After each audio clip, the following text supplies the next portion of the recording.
Okay, I believe that we're on. Good afternoon, everyone. My name is Eduardo Alvarez. I'm part of the International Committee here at the Houston Young Lawyers Association. Thank you, Mariam, for inviting me in. We'll have a little conversation, an hour conversation about the practice of law between the U.S. and Texas. I mean, between the U.S. and Mexico. We have great panelists today. And Mariam, why don't you tell us a little bit about why and how we got to be here together today? Sure. Well, thank you so much, Eduardo. This year with the Houston Young Lawyers Association, we've been spotlighting international lawyers, international law topics. We've had a series of CLEs, including Building a Bridge Between Practice of UK and American Law, O Canada, Achieving a Successful Legal Career as a Cross-Border Attorney, International Law and the War in Ukraine, and Conversations with International Attorneys. So this is a continuation in this exciting series where we get to explore with very exciting practices that cover Mexico and Texas. And thank you all so much for joining us. Back over to you, Eduardo. Thank you. Thank you, Mariam. So today we have a really diverse panel that we put together for this conversation. We have Daniel, we have Victor Barrientos, he's in Mexico City. We have Marta, she's Mexican, but she was my classmate when I did my LLM degree at the University of Houston. She now works from the US in Houston. And we also have Justice Simmeter from the 14th Court of Appeals, who is joining us today. So let's introduce ourselves, guys. Let's make this a little conversational and let's get to know each other, and then we'll go through the topic. So Victor, you were the first one to say yes when I started sending out invitations, so it's your turn. Okay, of course, Eduardo. First of all, thank you, and thank you to the Houston Young Lawyers Association for the invitation. It's really a pleasure to be with all of you today. My name is Victor Barrientos. I'm a dual qualified lawyer. I'm a lawyer in Venezuela and in Mexico.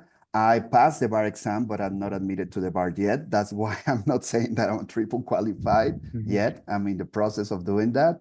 And my work, it's related. It involves a fair amount of cross-border transactions between Texas and the US, especially in the energy sector. I advise international companies and US-based companies who wish to invest in Mexico in matters of oil, natural gas, petrochemicals, public-private partnerships, international financing. Have 20 years of experience doing this kind of work, and happy to be here. Thank you so much, Victor. Incredible the pathways that you have crossed, and yes, about to be triple licensed in 3 different countries. That's impressive. Marta, you were the second one to say yes, and which I'm really grateful for. So Marta, the microphone is completely yours. Thank you, Eduardo, and thank you to the Houston Young Lawyers Association for having me today. It is a pleasure to be here. As Eduardo mentioned, I am a Mexican attorney from the Universidad of Mérida, Yucatán, my hometown.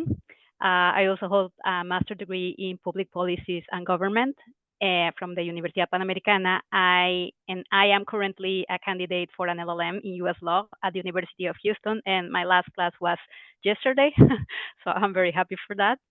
And in addition to my Mexican license, I am certified as foreign legal consultant by the Texas Board of Law Examiners. I have over 15 years of professional experience. I began my legal career in the public sector in Mexico, as I serve as an attorney for the National Immigration Office, as well as the Mexican Ministries of Energy and Foreign Affairs.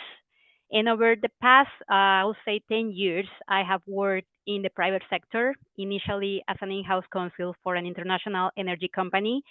And in this role, I help to shape the growing business in the Mexican market, including the retail business, convenience stores, commercial fleets, lubricants, and aviation, and all under a very challenging and evolving regulatory regime after the Mexican energy reform was approved back in December 2013. During a brief period of time, I hold a non-legal role when I recently moved to the States, and I serve as a Senior Director Americas of the International Investment and Trade Division of the Greater Houston Partnership. And then I developed high-level international business and strategies to encourage foreign direct investment into the Greater Houston region with the goal of creating jobs. And currently, I came back very recently to the legal practice, and I did this thanks to Bechtel, which is the current company that I am working for. And now for them, I provide legal advice to the company's 5 global business units with a primary focus in anti-corruption compliance. But the other areas that I overlook are encompasses antitrust law, import and export controls, economic sanctions, nuclear regulation, anti-boycott regulation, and modern slavery and human trafficking. Perfect, Marta. Thank you. And something to say about Marta is that she's a working mom and she's always on top of everything. She was always prepared for class, knows how to answer everything, and she's always setting a fashion pathway for everyone that works with her. Awesome. Thank you, Daniel, Eduardo.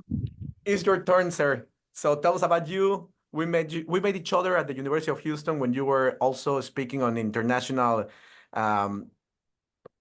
conversations about how to be a lawyer and arbitration, if I'm not mistaken. So it's a pleasure to be with you here today. Yeah, no, thank you, Eduardo, for organizing this, and HYLA for organizing this. I guess a little background for me and on how I got into Latin America disputes. All my family's from Juarez, Mexico. I was born on this side of the border in El Paso. So growing up, I've always been, back and forth from Juarez and El Paso. I'm part of the Reed Smith's Latin American business team, where I handle investor state and commercial international arbitration disputes. Before law school, I worked at a law firm, actually based out of Dallas, that had offices south of Mexico, very south in Bogota, Colombia, and Medellin, Colombia. But it did help me understand the cultures of Latin America generally in the legal field. And then when I was in law school at U of H, I worked at a firm during the summer in Bogota, Colombia, called Brigada Rutia. So I continued my international arbitration, training there. And then I did an LLM in international arbitration at Queen Mary University of London. But yeah, I think, Reed Smith, here we handle a lot of disputes in Mexico, given the amount of cross-border transactions that occur in the energy and investment sectors. So and I guess for people that are on the call that may not be familiar with international arbitration, it's really litigation. It's very simple, in my opinion. I think it's just a different forum and a different set of rules. But essentially, if it's contractual, usually the parties agree to it to have a private arbitration, so you don't end up in maybe a court in Mexico or in a court in Texas if you're a Mexican entity. So it's trying to neutralize the forum, trying to get a neutral dispute, and especially if you have a project that's worth millions, you want dedicated arbitrators that are going to be focused on the dispute. And so it's usually an agreement out of a contract, and if it's not out of contract and in the investor side, you find those agreements in treaties. That's where you bring those investor state disputes from. So I won't get too deep into that, but I just want to give a little background on what we do here in our Latin American business team. Excellent, Daniel. Thank you. And for you, Justice Zimmerer, we would like to know a little bit about you, about your extensive experience, and which are your bonds between the judiciary here in Texas and practicing law in Mexico. Please. I think that you're muted, sir. Thank you. I may not be able to help you too much on the practice of law in Mexico, but I can share with you that I was licensed in 1984 at South Texas College of Law, but in 2014 began some international studies after having some international travels with companies like Exxon and Mobil during their merger and subsequently with AT&T. I ended up studying for an international law degree from the University of Houston and received that, and then became credentialed by the A.A. White Institute, and was headed toward an international law practice when I got elected to the position that I hold now, which is a justice on the Court of Appeals. And as a justice, I hear all cases that come from the trial courts as they're appealed. The first level of appeal would be to my court. So I would review the cases before they would be allowed to go to the Supreme Court or the Court of Criminal Appeals. In doing so, many times arbitral awards, the enforcement and the decision to have an arbitral award under the New York Convention would come before us as a matter of jurisdiction. And sometimes as a matter of a stay or a challenge to that jurisdiction. And then it would be our role to pass an opinion or to issue an opinion as to whether or not the court had jurisdiction or not. If I'm able to do so, I'll share one story with you, but I'll wait until the proper time where an international arbitral award was initiated pursuant to a letter agreement that involved offshore oil drilling in South America. Pardon me. That was in Africa, off of the coast of Africa, I believe. And it came to us originally for a stay. And the stay should be granted, but the court, if it had issued the stay in the manner in which it was originally going to do that, a stay, it might have created some confusion as to whether or not the higher court, our court, had actually said that we don't have jurisdiction. And so I added a sentence, a simple sentence, that said that although we're staying the proceedings pending some issue, it does not deny the court jurisdiction for the original injunction. So it was something very simple, but it helped preserve the clarity for the courts below. Okay. Fantastic, Judge. Fantastic, fantastic. I'm sure that when we talk about legal enforcement between the border, I'm sure that you will be able to give us insightful comments. And well, Right. My name is Eduardo Alvarez. I started as junior legal counsel. I'm in training. I'm also, as Victor, waiting on the last paperwork for the license to be an attorney here in the United States. I got hired at Access World. We do international freight forwarding. We move everything what you need all around the world, all around the globe. So I'll be kind of giving comments on what I can, but it's mainly the panelist. So let's start with the first topic that we have. It's more about transactional work. And this specific topic is on Victor behalf. And Victor, I have a lead question for you. So which kind of advice comes to your desk, and which are your potential clients? What do you do when we say, I'm a transactional lawyer doing business in both sides of the border?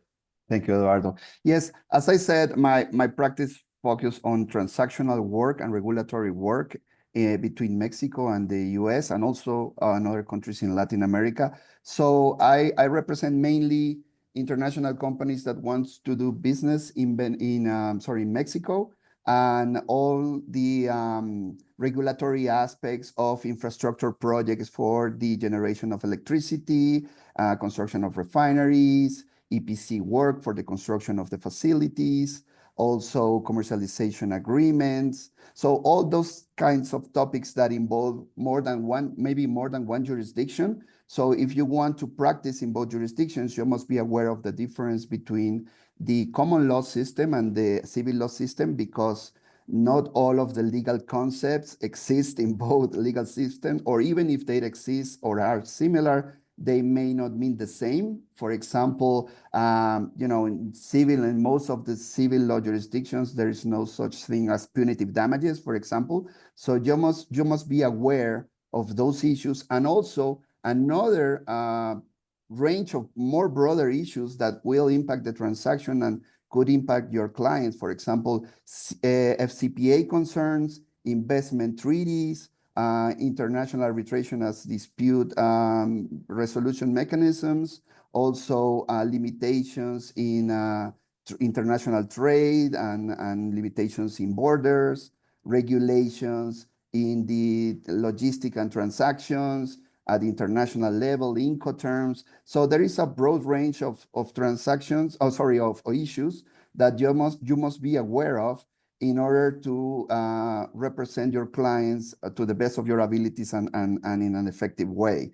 And in order to do that, and going back a little bit on the pathway to become a dual license attorney between the U.S. and Mexico. As you may know, you basically have two paths. You, as a civil law lawyer, you either go for the, to law school for the full JD, or you do an LLM, and then you take the bar exam, with the caveat that if you do an LLM as a foreign international attorney, you may not be able to do so in all the jurisdictions in the United States. So you first have to investigate a little bit if what are the requirements for be admitted to the bar in the state in which you want to practice law. And in my particular case, the path was not so straightforward, because I graduated many years ago as a lawyer in Venezuela. Venezuela is a civil law country. And then I did an LLM in the United States, but then I returned to Venezuela. I didn't take the bar at that time. And I started working in the Venezuelan oil industry, which exposed me from very early in my career to cross-border transactions. For example, project finance for the financing and construction of oil refineries and petrochemical plants. Also international trade for the purchase and selling of oil and petrochemical products and other commodities. So that experience allowed me to get an international sense and international knowledge about cross-border transactions. And then after 12 years of in-house practice in the oil industry, I moved to private practice, first in Venezuela, and then I moved to Mexico, where I obtained my second law license, my Mexican law license, and now the bar exam. But if you want to practice law, of course, you have to meet all the education and licensing requirements, and that will expose you to a much broader legal work and opportunities and challenges. Okay, Victor. Yeah. You have been everywhere, as I said at the beginning. And I quite remember when I was in Mexico City, I used to advise multinational entities, specifically on contract matters, in supply chain and like sell and lease agreements. So in your experience, Victor, which are the challenges that you face as somebody who practice for both kind of entities? Like you said, yes, civil law, yes, concepts, yes, sometimes the language, but is there any other challenges that you see that you might have need to overcome before successfully practice the law? Well, each deal is unique, and each deal brings its own challenges. You have to deal probably with corporate culture in different countries. The companies tend to do business not particularly in the same way. You have to be aware of what are the particulars in the law and the regulations you may have. For example, in the energy sector in Mexico, which is highly regulated, you must be aware of what are the limitations, for example, for foreign investments, and the protections that your client will expect, that you will advise in order for its investment to be as protected as possible. And so those are the kind of issues you have to think about when you are involved in an international transaction, and all these different sides that could benefit or that could impact your client. Definitely. And like yesterday when I was actually talking with Marta, this topic came along, and she started explaining me the extensive experience that, not like it was expensive as well, the extensive experience that she has doing transactional work. So Marta, what's your thoughts on that? Thank you, Eduardo. I believe there are some similarities with Victor path, being for some time in the energy industry, not from an oil company perspective, but from an energy international company, was a challenge because originally my overlap between English law, let's say, and the Mexican law started when I joined this company as an in-house. And as I said, it was a very iconic, let's say, moment for Mexico because the energy industry was recently open to private investment. So when this company came after that. They wanted to do what they call country market entry, because Mexico, it was, you know, a new market, you know, for all the companies that wanted to establish operations here. And one of the challenges that I faced was to, and one important thing to mention is that this company has been operating for over a century. So all the forms, all the contracts are done. I mean, there's nothing new to write.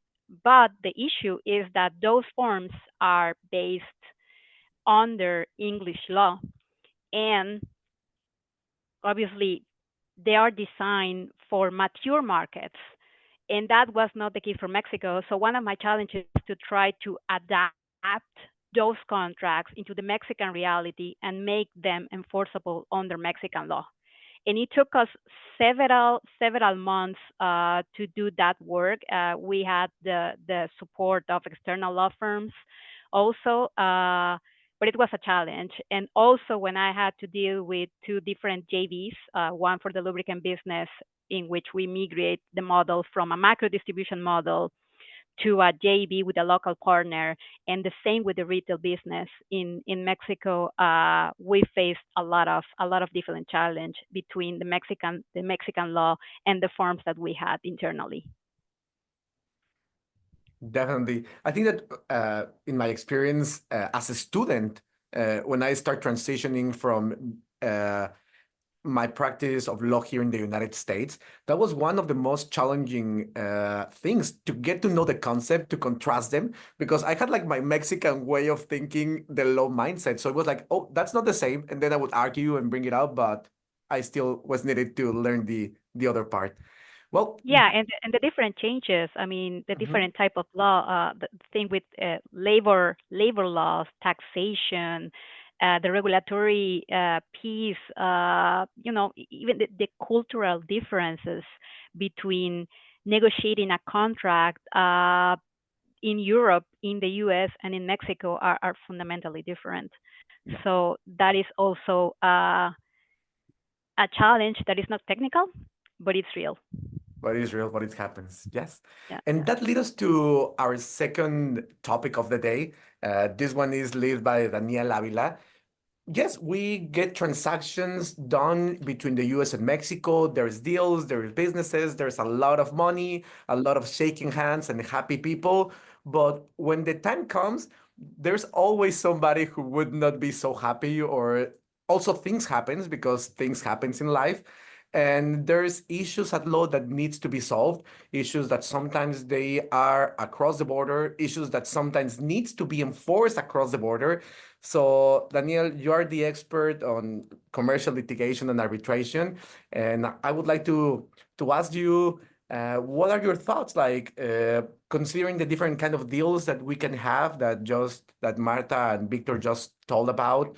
How do you assess an issue? How do you come with a strategy? My friend, the microphone is yours in this time. And then, Justice Zimmerman, we will come back to you for your insightful comments. Okay, sir? Yeah, Eduardo, exactly how you laid that out is important. You know, when parties are getting together there and signing these deals, they're in the honeymoon stage. Everyone loves everyone. Everyone thinks nothing's going to go wrong. And usually they negotiate these dispute resolution clauses. They call them midnight clauses because it's the last thing on the agenda. It's the very end.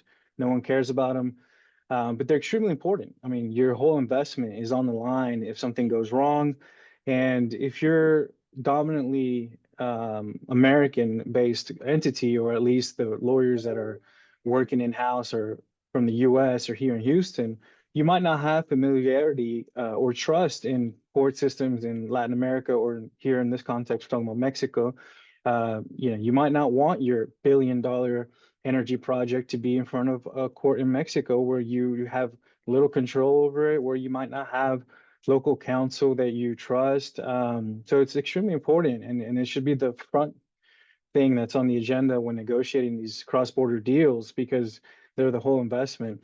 And for, I guess on the commercial side, you might ask, you know, how do you, I think your question was, where do you go about like bringing the case? Well, it really depends on the, again, on the contract.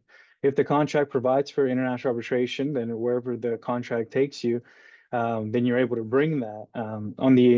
So it's very important on the front end of these deals to be negotiating the dispute resolution clause, the choice of law. But yeah, we've had many cases where we are going against counsel in Mexico, Mexican law. Because it's arbitration, you don't necessarily have to be licensed in Mexico to do arbitration, but we do have local counsel that we work with. We have local counsel that kind of just reiterates what we believe the law is based on our research of Mexican law.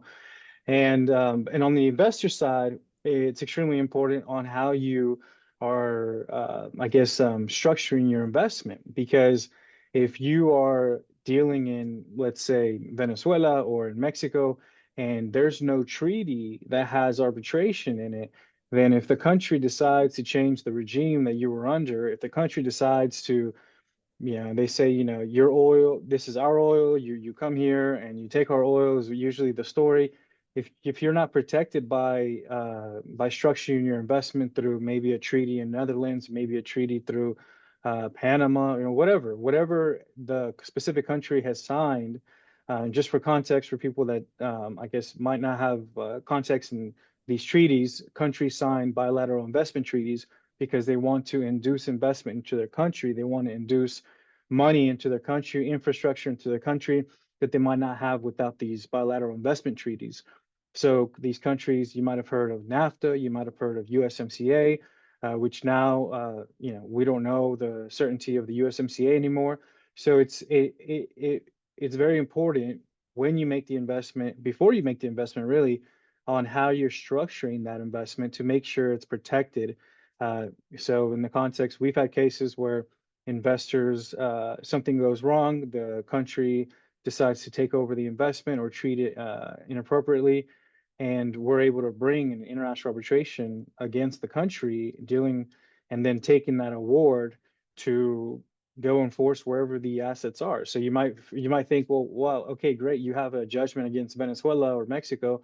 How are you going to enforce that in the courts? They're going to laugh at you. Well, these countries have investments all over. You see Citgo Gas, which is owned by Venezuela. You see Pemex that has gas stations here, and of course Mexico has other investments all over the world. And through these treaties, enforcement treaties, you can take that award and make that into money. So yeah, they're very important. So it's kind of like secure transactions on a cross-border field.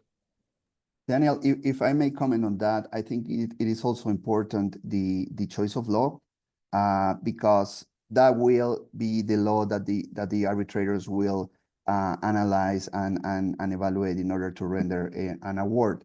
And in large infrastructure deals, of course, if each deal is unique, but in large infrastructure deals that are financed under project finance structure, or if there are export credit agencies involved, or there are syndicated loans involved, or any kind of international financing, the preferred choice of law, the preferred applicable law would be, for example, New York law or other common law jurisdiction, and that will be the law that will govern the main agreements of the deal. Of course, you can have, for example, minor contracts, for example, liens that are part of the security package that will be ruled by local or domestic law. But the preferred law will be a jurisdiction that is more experienced in dealing with this kind of infrastructure and major projects. Although I have seen also major projects governed by Mexican law, for example, but more in projects that are developed through public-private partnership with the state-owned entities. Yeah, no, absolutely. I wasn't going to go into, I guess, the basics of each one of those elements, but I think also to take in consideration when negotiating this is the seat of the arbitration. Where is this enforcement going to be done? And if you have the seat of the arbitration in a hostile country, like say, I don't know, I'm just thinking of, let's say you have a dispute against Ghana and you have the seat of the arbitration in Accra, Ghana. Well, it's going to be very hard to enforce that award against their own country in the seat. So the seat of the arbitration is very important. And yes, the choice of law, a lot of depending on the type of disputes, we see a lot of New York law, we see London, UK law, but we also see, if it's an energy transaction, we see a lot of Texas law, because the Texas courts have developed a great law that they can base their decisions on. So yeah, absolutely. You don't want some random area like, I don't know, like Idaho or Utah that's never handled this kind of dispute, and you're trying to dig for case law to support your case. Exactly. Yeah, and when we talk about the city of arbitration, we're talking about the forum, and that brings us to the jurisdiction that will enforce an arbitration award or a settlement decision or a judgment. So, Justice Simiter, what's your thoughts on this, sir? Jurisdiction, that's a very interesting topic, particularly when it comes to the scope of the arbitral tribunal, their authority under the arbitration agreement, the enforceability, and the scope of the jurisdiction of the court to which the arbitral award is confirmed. So in the United States, we have restrictions on how far we can go. Personal jurisdiction is required. Just because you are a signatory to an arbitral agreement doesn't necessarily mean that you've agreed to the jurisdiction of that court for all purposes. And so what is the scope of that agreement? I wanted to share with you something that I also find interesting, apart from the law, is the difference in cultural expectations in a business agreement and how they can differ. And so some cultures require everything to be very specific, whereas others create these general expectations of partners and agreements between business partners. So I think that's kind of interesting. Some people require actual signatures on a piece of paper, others accept an email or accept a fax, and others require an actual ink on paper. So these are some of the issues that I've seen arise in international business transactions. Yes, sir. And another question, Justice. Do you see a lot of cases going through your chambers that involve international cross-border transactions, sir? Absolutely. It's not unusual for us to see, and in the United States, we also have different laws applying to different states within the United States. So because I sit in a court in Texas, I would typically apply Texas law. But it's not uncommon for us to have a case where we are resolving a dispute between parties who reside and do business in Texas, but they have agreed on a foreign law. And that foreign law can be a foreign nation, or it can actually be a foreign state. So, for example, a Delaware incorporation that's doing business in Texas, we would apply Delaware law as to the enforcement of corporate agreements between the shareholders, but we would apply Texas procedural law. It's not unusual for us to have, if you would, conflicts of law, both within states in the United States as well as international. And I'm always curious about this question or about this specific instance of executing an agreement. Justice, how's your communication when you are the judiciary reviewing the deal or the judiciary executing the deal or the settlement or the judgment? How's your communication with the parties? Is it something easy or it's something that you need to explain a little bit more? How's your role as the one who's enforcing the law when you have bipartisan parties or binational parties?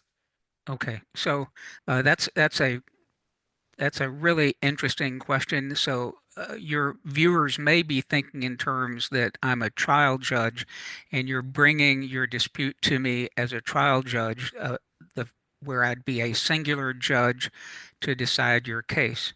But that's not where I am. I'm on the appellate court. And so I see the case after somebody disagrees with the judge and says the judge made a wrong decision. And the way the parties communicate with me is typically through a brief and a written document. And then we look at only those issues that have been brought to our attention. It's not uncommon for me to be reviewing a case and see error that the trial judge did something wrong, but that's not what the party brought to me, and that's not what I'm being asked to rule on. So I would not rule on the case, the issues that I'm seeing where there have been mistakes below, unless it's actually been brought to me. And we call that a signed error, because an appeal in the United States is not a mulligan, it's not a do-over, it's not a second bite at the apple. It is actually to point out errors that occurred below. So effectively, for your listeners, I am a judge of the judges to see if what the judge did in the first instance was actually correct or not. Mhm. And it's great that you clarify that, sir, because in the Mexican system, and most likely Victor could agree to that, and Marta as well, we like to always disagree with the judges. So we normally always either like finish in appellate court or settle in appellate court. So it was Yes. great insight, sir. Thank you so much. Thank you. Thank you. And well, we got to another topic in this panel, which is another kind of practice. Victor told us on how's your work when you are an external lawyer advising companies or individual doing business. Danielle and Justice Simmeter just talk about what do you do from the judiciary perspective and also from an outside counsel when you have to enforce an agreement either through arbitration or commercial litigation. And Marta will talk about the beautiful aspect of the practice of the law in a bilateral or binational side, which is working in-house, where there's not a lot of troubles on who are you against with. You are advising a company on their own matters, which could get to be really complex for as far as I've learned in the last 3 days that I've been at Access World. So Marta, is your turn. Please let us know what your thoughts are and what do you do? Yeah, well, I think that first it is very valuable for companies who wants to do business in Mexico to have local lawyers, and it is important for several reasons. The first one, it offers a significant advantage, by knowing how to navigate the local legal landscape, how to manage risk, and ensuring compliance both with laws in Mexico and laws in the US. A Mexican attorney knows how the contracts are negotiated, how business disputes are handled, and how relationships with the authorities are managed. Also, you are aware of the legal terminology, which in the Mexican context is very important at the time when you have to draft a contract or a specific dispute resolution clause. And I think that is a really valuable qualification. And also talking about the labor law expertise, even when you may not be an expert in labor laws, at least you have this general knowledge that the labor law is very different in Mexico and in the US, because in Mexico, everybody knows that it's very protective of the worker, and you need to take in count this, and you can prevent some risk if you have this knowledge. There is no concept of at will employment as in the US. Another topic that is important is the real estates and land ownership issues. In my personal situation, I am certified as foreign legal consultant, and one of the things that I cannot do as foreign legal consultant is to deal with real estate issues. And the same happens with a foreign attorney that wants to do, business and wants to advise, in Mexico.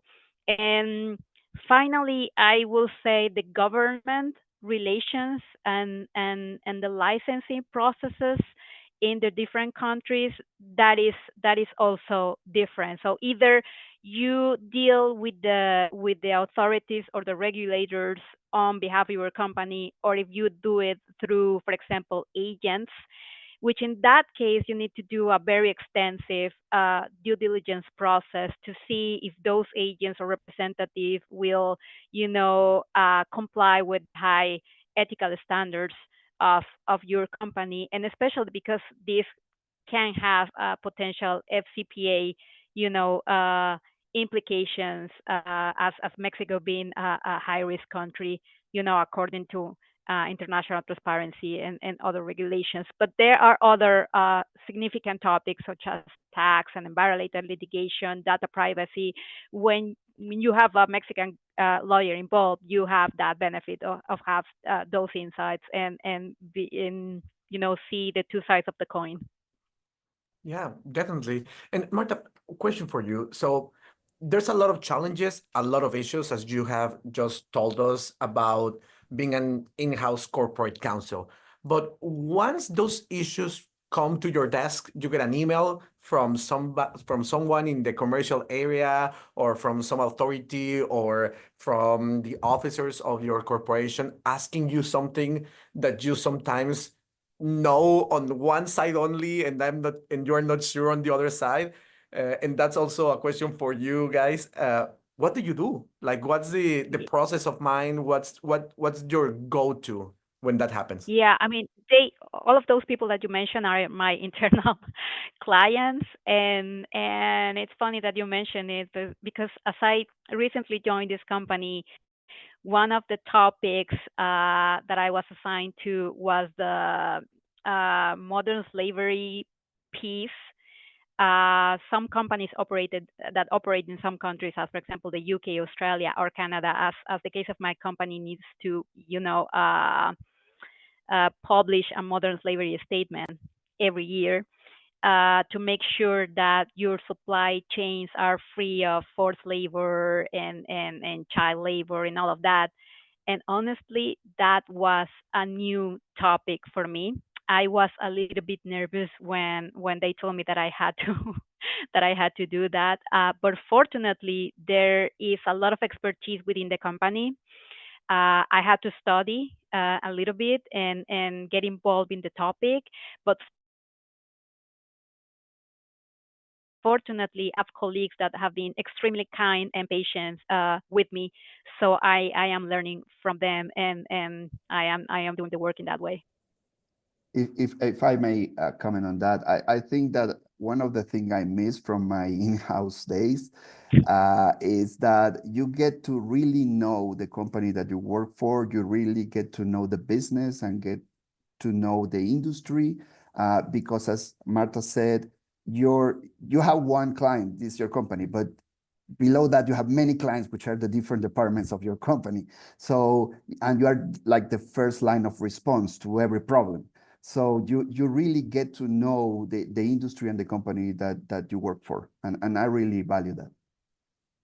Yeah. And in my case, Eduardo, I was coming specifically from energy, and now that I joined this EPC company, I'm exposed to a different industry, which is the construction industry, and we do have 5 business units. So one of them is, for example, nuclear construction, and honestly, this is my first approach to the nuclear, for example, nuclear regulation, and it's very interesting to have different perspective in a different industry. Yeah. Thank you, Marta. Thank you, Marta. Thank you, Victor, for your comments. We're coming towards the end of our conversation. So before having our last 10 to 8 minutes of questions and answer that the attendees might have, if you have a question, please drop it in the chat box and we will be trying to answer it. I would like to listen from you guys, which are the challenges that you think the future of practicing law between Texas and Mexico are. As you are very, very well aware, there was an election in Mexico this year. There was an election in the United States this year. Elections always changes stuff. We just changed the whole judiciary system in Mexico. I reserve my right to not comment on that. But what do you see? I would like to know that. Who would like to start? if I may. Por favor, Victor.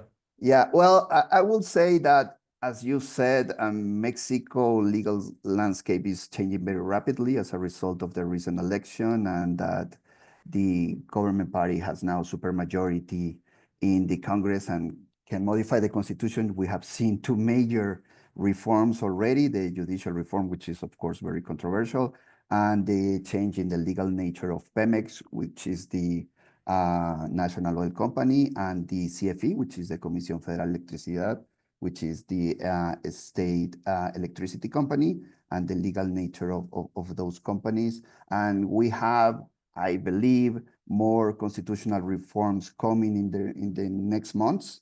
But I will say, don't be scared. You know, we have a new president in Mexico, a new president in the United States.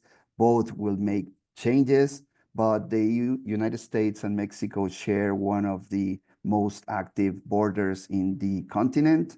You know, cross-border transactions will not end, will continue, and that will bring opportunities and challenges to us as lawyers, as transnational lawyers. We just need to be vigilant, stay up to date with the changes, in order to understand the different implications, navigate the changes, and be able to represent your clients in the best of your abilities. Okay. Thank you, Victor. Daniel, you are on for a minute, my friend. Yeah, I would say, at least with the US elections changing, there's definitely uncertainty as far as what's going to happen with the USMCA. I would say, at least in my area, which is investor state, I think there was actually, ironically, on the Democratic Party, it was democratically led to try to eliminate investor state arbitration from treaties in the future. So I'm curious to see if a now Republican-led government is going to bring that back or go against that, because you know it's extremely important for American investors, especially if they want to be structured here in the U.S. and they're investing abroad. If the USMCA is not protecting them, then they're going to have to find another treaty to structure their investment, which could mean assets or money that's going somewhere else that could be here in the U.S. So I think that's uncertain. But everything else, uncertainty in other countries like Mexico is always interesting and really creates work for lawyers, right? And if you have problems, it's going to create some issues that we have to solve. So that's never a bad thing. Thank you, Daniel. Thank you. Justice Zimmerer, what your thoughts are?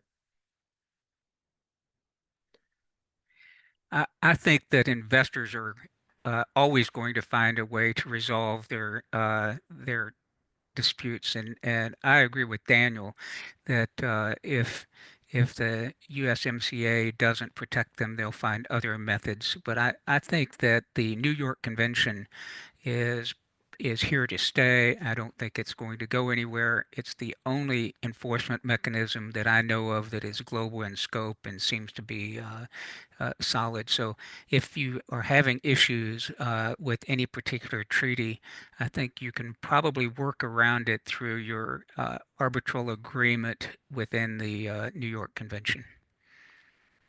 Yeah, definitely, sir. Actually, I see that one of our attendees, Silvia Samanos Beristain, she's with Victor at Hogan Lovell. She does arbitration. She was my my teacher of dispute resolutions and arbitrations. So maybe it will be really interesting to put you in contact with her so you can exchange this kind of thoughts. And of course, with you, Daniel, maybe there will be a paper coming in the near future.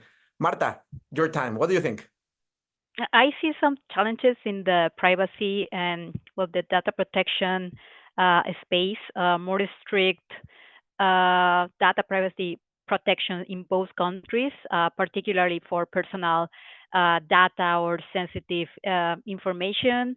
I also see some challenges probably in tech, everything related to artificial intelligence, and also in the environmental and sustainability space with again human trafficking, modern slavery regulations that are coming from all over the world, and very strict ones, especially from Europe, that could have an impact in the US and Mexico. Thank you, Marta. Yeah. Interesting topics. The challenges that I see would be definitely in the judiciary part. Mexico is about to change its judicial system entirely. We were out of the courts were on hold for about 4 months before starting, like 2 weeks ago. So I think there will be challenges that people who have interest in Mexico from the United States might need to face, and also investors, as you say, Danny. I think there will be a lot of exchange on that topic. Those are the challenges that I see. And before we say goodbyes and we release our attendees to keep with their activities and you guys, we have 2 questions in the bank that I would like to get to answer before we leave. Of course, if you have any questions, we still have some time, so just drop them there. And Allison asked, and I think, Marta, this question will be for you as you bring it up, about the concept of at-will employee. Does it only exist in the common law jurisdictions? I'm not an expert in employment law, but at least in Mexico, it doesn't exist. It's much more complex. You cannot be laid off just for no reason. I don't know in the rest of the civil law practice countries, how does it work? Maybe one of my fellow panelists could comment on that, but at least in Mexico, it doesn't exist. Yeah, in Mexico, we have 4 types of labor relationships. Seasonal, it could be by a specific project. It could be also indefinite, which is the most certainly. And I'm not sure about the next one, but the main ones, they are indefinite kind of relationships. So you are bounded to your employer, and your employer is bounded to you unless somebody of you like either breach the contract and they release you, or you get laid off, or you come to an agreement and you dismiss yourself from the job. If you do the first one, the employer most likely will be facing a lot of labor liabilities, which are way different in Mexico than in the United States. So yeah, that was a really, really interesting question. We have another. And I think, Eduardo, sorry, I just wanted to mention that there was a recent reform to labor law in Mexico, and that now there is a cap for lost wages, and it's capped to a year. Before the reform, it was different, and it was more difficult for the companies. Yeah, definitely. Because in Mexico, like, you could come after everything that the company could have owe you. Yeah. And sometimes that would bring the company to bankruptcy. Down, Because it yeah, was bankruptcy. like lost wages for years and years and years of litigation. So yes, as of right now, it's only 1 year. We have another question that says, also from Ala Allison. International lawyers who want to practice in the US typically get an LLM and sit for the bar exam. That's what I did, what Marta did, and what Victor did. What about vice versa?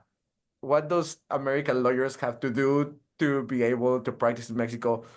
I don't know. I haven't been asked that question myself. If I may, I can take that one because I did that process from Venezuela to Mexico. Of course, is easier if you come from a civil law jurisdiction, because Mexico and Venezuela are both civil law jurisdictions. But basically, you have to get your credentials evaluated by the Government Educational Authority, and then you can take an equivalent to a bar exam. Well, you can go to law school as well, of course, but if not, you can take an exam that is an equivalent to the bar exam that is called Ceneval, and then they will test you on different, aspects of Mexican law. It takes only 1 day, not 2 days as the US bar exam, but that will be a way to get licensed. At least that's what I did. Well, my Ceneval took 2 days. Maybe it was a long time ago. Mine just 1. My Ceneval time. Good to know. Yeah, my Ceneval time was 1 day, and actually I did not took the Ceneval because the earthquake of Mexico. So in 2017, but yeah, it was 1 day, only 1 day, Victor. That's right. And Thank you. I know that, I don't know, but I'm pretty certain that in London or for UK, you don't have to study, you don't have to go to law school there. I think there is a test that you can take to be a barrister or work in London. I know a couple of our team members have done that. I have not, but I do plan to one day. You should, Danny. You should. Practicing in Mexico, always great. All right, guys. I don't see any more questions unless the attendees will like to raise another question.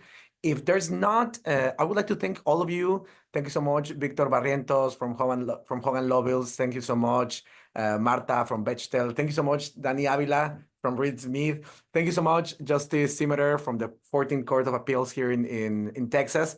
I do appreciate, guys, the time that you spend with us today, the topics that you brought, the insightful motivation that you had to participate in this panel. I really appreciate that. Thank you, Mariam. Thank you, Houston Young Lawyers Association, for making this happen, for a team, for Jens, for Lucy, who made also possible to be awarding 1 hour of continuing learning education for those who are licensed in Texas. Like, question, Daniel, do you get like credit for participating in this today? Like You your talking to CLE? me? Do you get credit? Are you talking to me? Yes. Yeah, CLE you credit? definitely get credit. Oh, Yeah, and for not only for participating, for preparing, presenting, choose more oh, hours. man, that's fantastic. That's fantastic. All right. Well, Mariam, I don't know if you have anything else to add, and I think that we Well, want to be able to close. yeah, well, a huge thank you to you, Eduardo. Yeah, When thank we you, met Eduardo. just a few short weeks before this, and we found out you were an international attorney, and you just came with such enthusiasm and a wonderful, wonderful group that you helped pull together for this. So thank you for all that you did with preparing. And it's just been such a pleasure this year. We just recently had our International Friendsgiving with a lot of international lawyers. We have a few other exciting events coming up for Houston Young Lawyers Association. I hope you'll all consider coming to our holiday party on December 3rd, which is coming up quickly. I know it's going to be a very busy season, but we do have that right now posted on our website, as well as we recently announced the Calgary trip that we have another colleague on the International Committee working on with the Canadian Bar Association. So do check out our calendar at hyla.org/calendar. We have a lot of exciting things coming up. So we look forward to it. Awesome. Thank you all for your support. Thank you. All right. And thank you, attendees. Thank you so much, everyone, and have Thank you, Eduardo. Thank you you, all. everyone. you all. It's been a pleasure. Thank you.